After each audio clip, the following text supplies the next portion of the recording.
Good morning. My name's Sarah, and our time together today is going to be a little bit different. We're going to go back to the 1990s and use a desk phone, apparently. No, we're during our message time, instead of having a traditional message, we're going to be a little bit out of the box and use our imagination. So I hope you're ready for that. Has anyone here read the book or seen the movie The Lion, the Witch, and the Wardrobe? Raise your hand. Okay, awesome. If you have, then you know that the author, C.S. Lewis, was a master of imagination. He managed throughout his work to turn often confusing or dry theology into something really alive. I don't know any other author who could turn a lamppost and a wardrobe into like deep spiritual items. But about 8 years before he wrote The Lion, the Witch, and the Wardrobe, he wrote a little bit of religious satire called the Screwtape letters. Has anyone here read this book or heard of it? So this book is indeed a book of letters, and it's a book of imagination because the people writing the letters were two demons named, Screwtape and Wormwood. And in the book, they are discussing how best to disrupt the enemy's plans. It's obviously fiction. But like all of Lewis's writings, it's based on a careful study of the Bible and what we know from the Bible about the evil one is that he's definitely real and he's definitely at work against the things of God.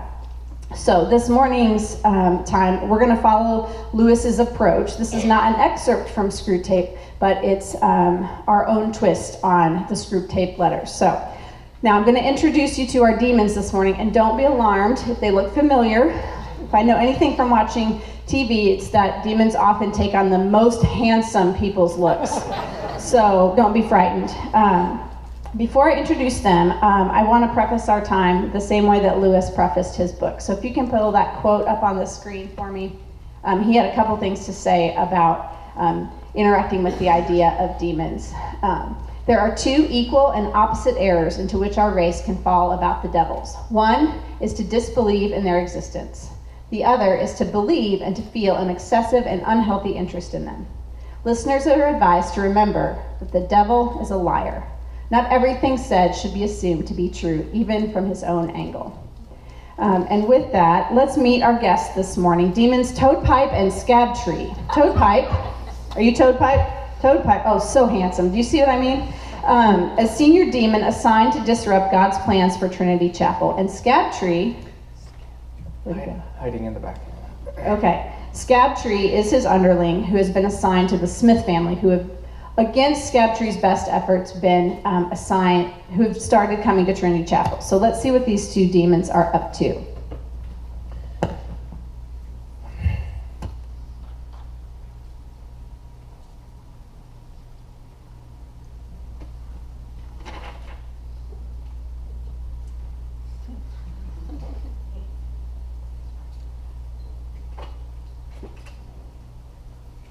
Slitherjane, is Scabtree down here yet? All right, good. Sit him in, please.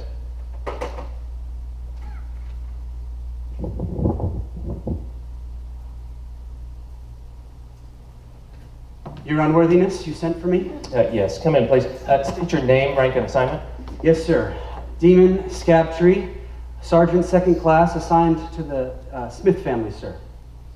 At ease, Scabtree. Please have a seat. My name is Lieutenant Toadpipe. I'm assuming you know why I called you in today? Yes, your disgustingness, and I can assure you that I have done everything in my power to prevent this situation from happening. How long have you been assigned to the Smith family? It's been about 3 years. Before that, I was assigned to another family up in North Dakota, but my work speaks for itself. That's why I got a promotion down here to Texas. The hotter, the better, am I right? Well, that was about 3 years ago now, and I've been with the Smith family ever since. 3 years, huh? Well, I'd love to know what you've been doing with your time, because as far as I can see, we've been steadily losing ground to the enemy ever since you came on. Their marriage is still intact. They still enjoy spending time together. None of them appear to be struggling with the common addictions. May I ask exactly what you've been doing with your time? Well, I have to admit, I'm a little surprised myself that we're in this situation. Things were going along swimmingly, or so I thought. Okay, sure. They could have had a few more disturbing habits, but I was willing to concede all of that because I had them so squarely living for the here and now. Hook, line, and sinker, I had them in the American dream. Case in point, their favorite TV station is HGTV. Oh, I love that station. You can't go a single episode and be content with what you have. Exactly, and that was happening, and it was growing some really nice thorns in their life. Well, what happened? Well, it all started with Katie. She's the daughter, right? It says here she's 15? Yes, one of Katie's friends invited her to come with her to church youth group, and I thought it was not that big a deal. Not that big a deal. Any movement toward the enemy, no matter how small, is a very big deal. Yes, sir. Well, I realize that now. But at the time, I thought, she'd go one time and forget the whole thing. I mean, how can any church youth group compare with the movies and the parties and everything else that's out there? Well, as you clearly know from your report, she kept going and going and going, and eventually her parents got pretty curious as to why their daughter actually wants to go to church. But it says here there's also something about neighbors down the street? Yes, that's the other thing. A couple doors down the street, there's this family with a very outspoken love for our enemy. It's quite annoying, actually. And they've invited the Smiths to join them at church on several occasions. And up until now, every single time, the Smiths have blown them off. Yeah, it says here you got an accommodation for that last year. You must have been very proud. Yes, I was. Well, as the enemy does, he's been trying to reach them from multiple different angles. And while any one of those angles I've been able to manage, the combination has been too much. And as you know, the Smiths went to church this past Sunday. Yeah, and that's why we're here. As you're aware, I've been assigned to this church detail for the last 15 years. Up until now, you've been enjoying working with some amount of independence, but now you're going to be working under me. We'll be working this case together. Okay, I'm guessing you've been in this situation before? Oh yeah, many times. Well, how bad is it? Oh, it's bad. It's bad. The boss is not going to be happy. The enemy is definitely drawing them closer to us. But if we can work together and get on this quickly, hopefully we can nip this in the bud before it really starts. Plus, isn't there a chance, if this whole experience goes south, that we could spoil the whole church experience for years to come? Yeah, now you're catching on. That's the ultimate win in a situation like this. Okay, well, what sort of things have you tried in the past? Okay, well first, let's talk near term. All right, this coming Sunday morning, when the Smith family shows up, they are going to be greeted by one of the friendliest, most caring congregants at the door. And that's the only one-on-one interaction they're going to have the entire morning.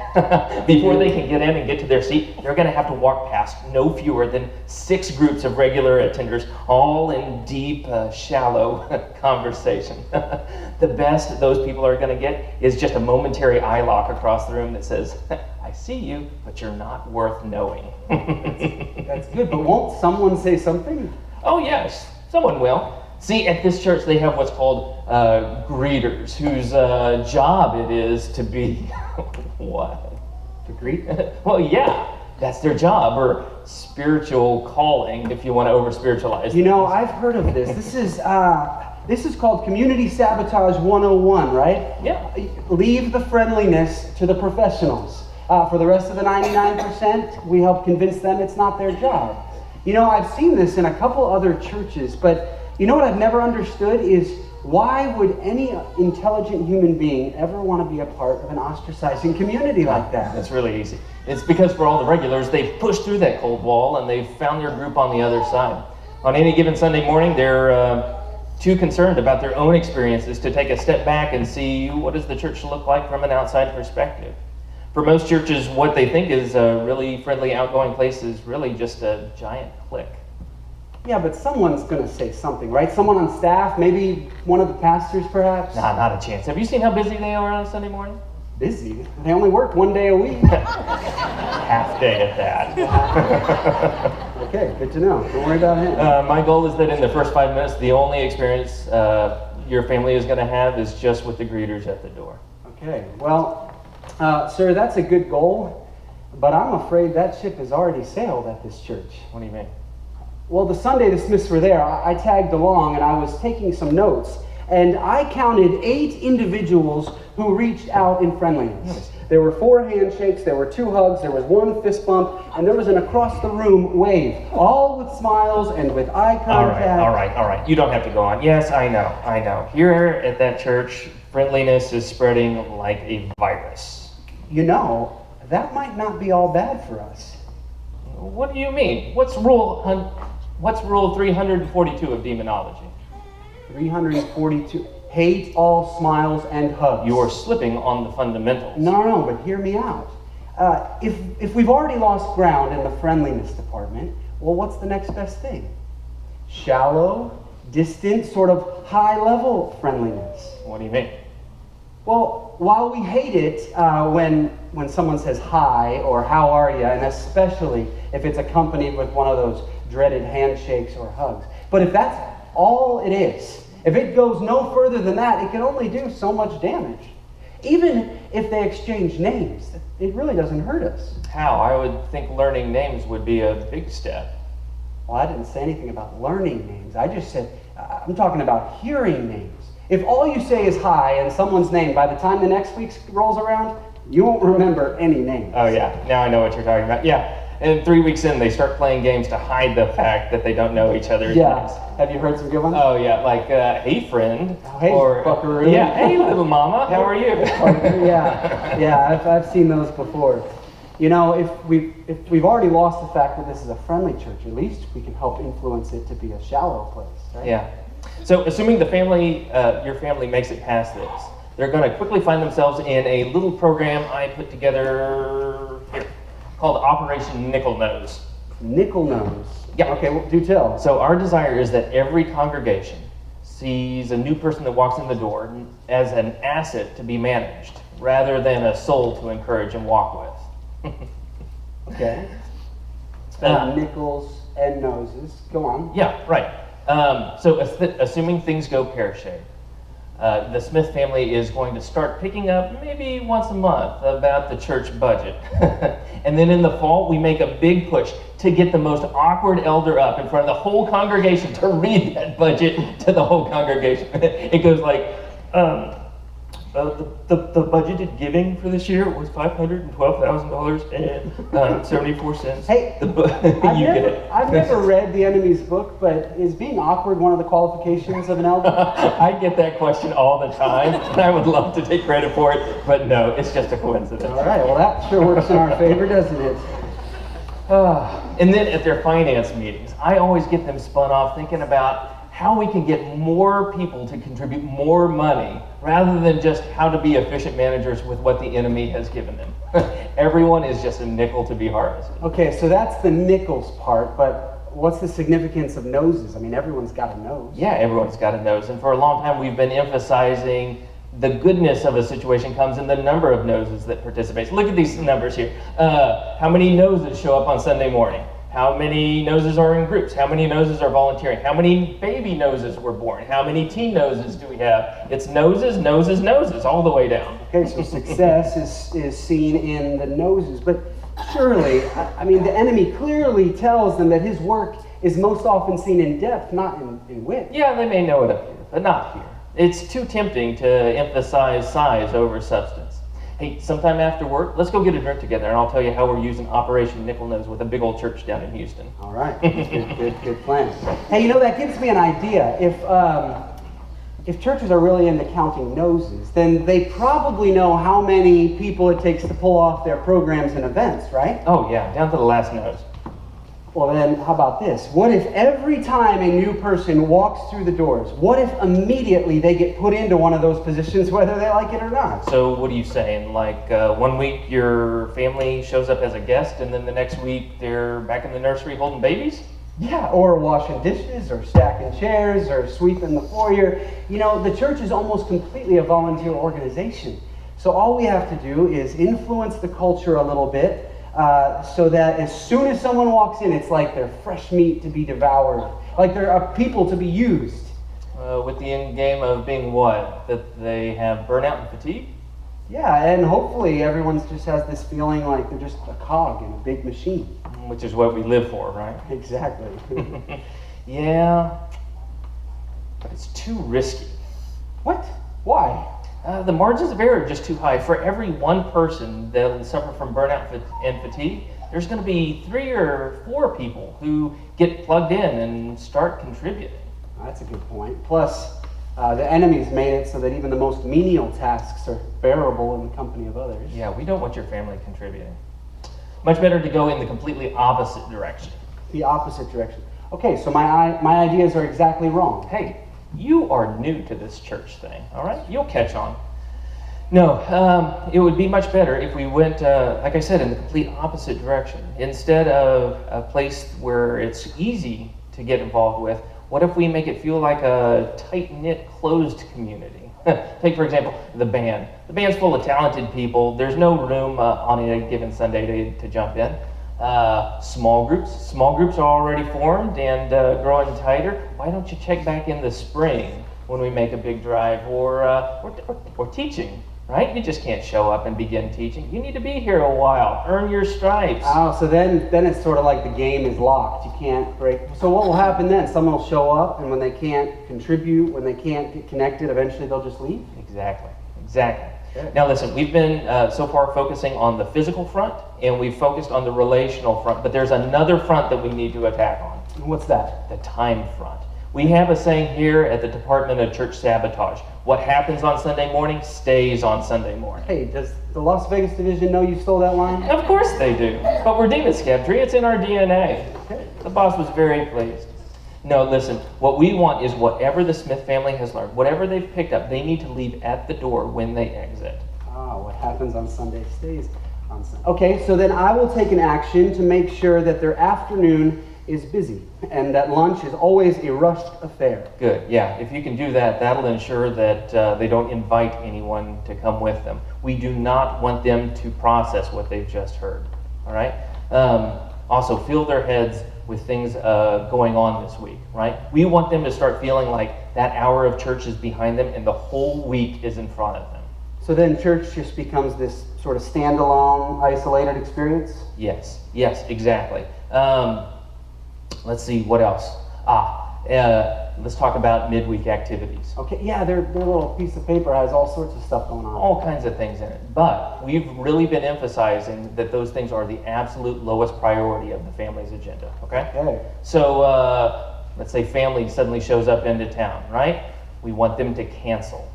What if one of the family members is on a sports team or something? Cancel, all right? Cowboys game on? Cancel.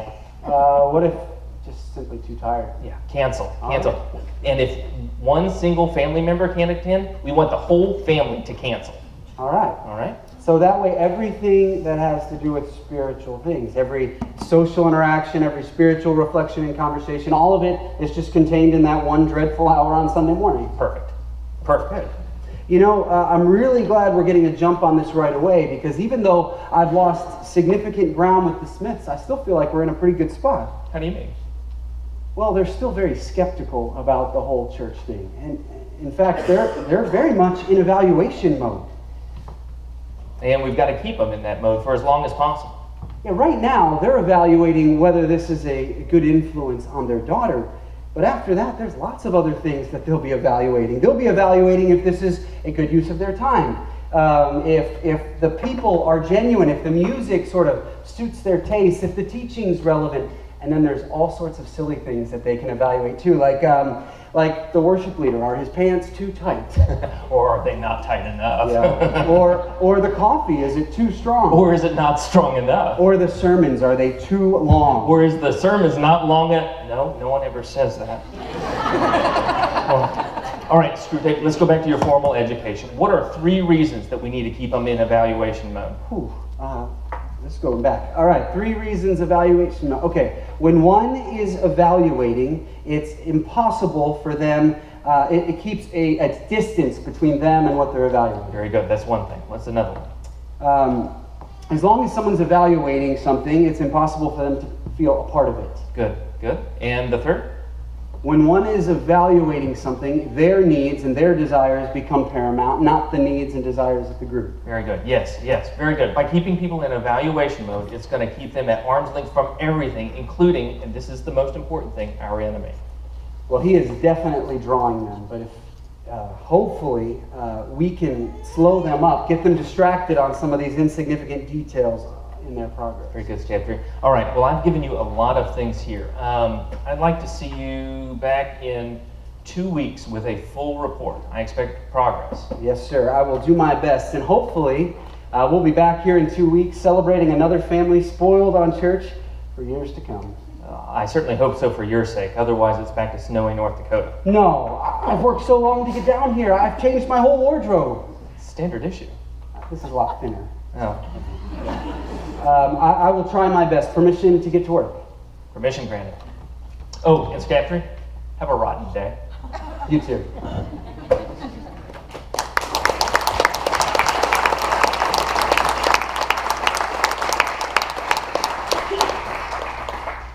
Well, thank you to our rotten guests for that enlightening conversation.